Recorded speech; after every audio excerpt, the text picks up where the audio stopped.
What on earth were the BBC thinking putting illegal migrants on Question Time tonight? My audience is absolutely baffled.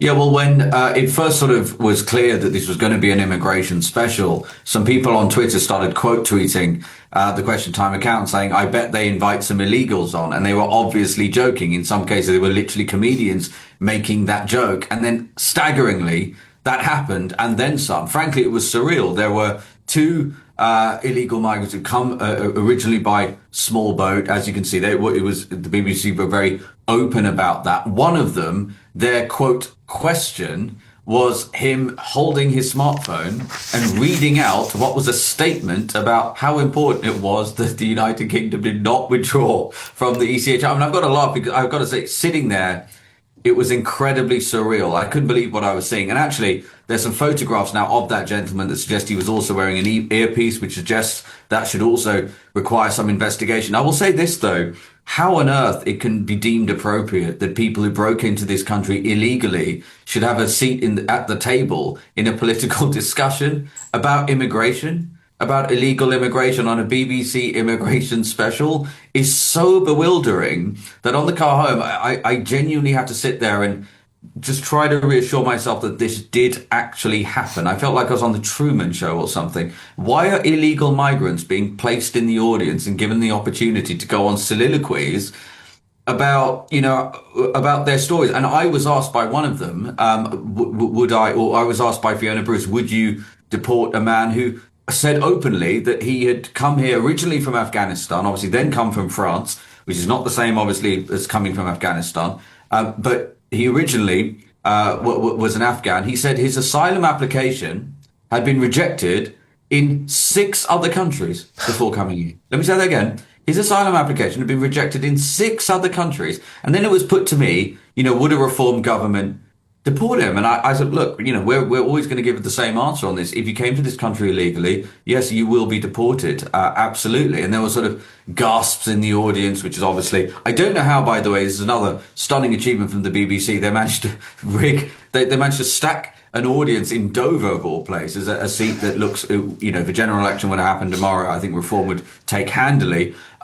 How they managed to stack it with so many people who gave rapturous applause to Zach Palancy talking about open borders and more immigration. So the whole thing was incredibly surreal. I think it is, frankly, a scandal. All jokes aside, it is a scandal that license fee money is being paid to bring to bear an immigration special where people who literally broke into this country are getting to air their views. What's next? Are we going to get on budget day? Is the BBC going to bring us the viewpoint of tax evaders? I don't know where we go from here. Well, yeah, Zia, I'm laughing, but I'm sort of... Just hearing you recount it is, I mean, obviously we've been doing the show tonight, so I haven't watched everything, but I've seen some of the clips. My jaw was hitting this desk, Zia, because as you correctly said, licence fee payers will not expect their people who have broken illegally into the country to be given a platform, as you said, to soliloquy, to deliver a monologue to the people watching Question Time, which I'm assuming has a very big audience still. Zia, how did it make you feel? Because you're the party that is really saying you're going to get tough on illegal migrants. As one of your policies, mass deportations, if I'm correct. Please correct me if I'm wrong. How did it make you feel? Did it feel like a targeted thing against Reform UK? Is it some sort of BBC bias?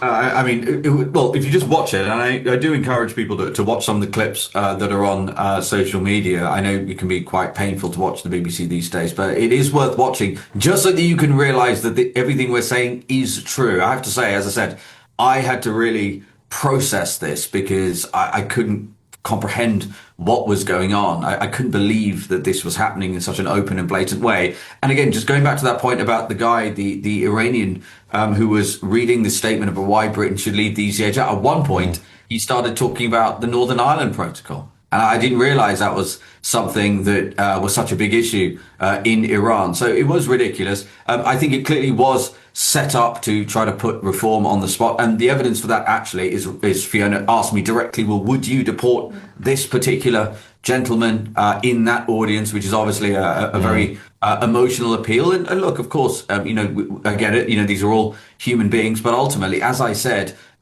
in my answer, The vast majority of the people coming across the English Channel illegally are men. We know that to be true. It's a statistical fact. And if you're entering a war zone, then it's generally men first, is it not? Yeah. And if you're fleeing a war zone, then it's women and children first. And that's the most obvious point. So absolutely, they must be deported. They will be deported. And by the way, I said exactly as such on the program.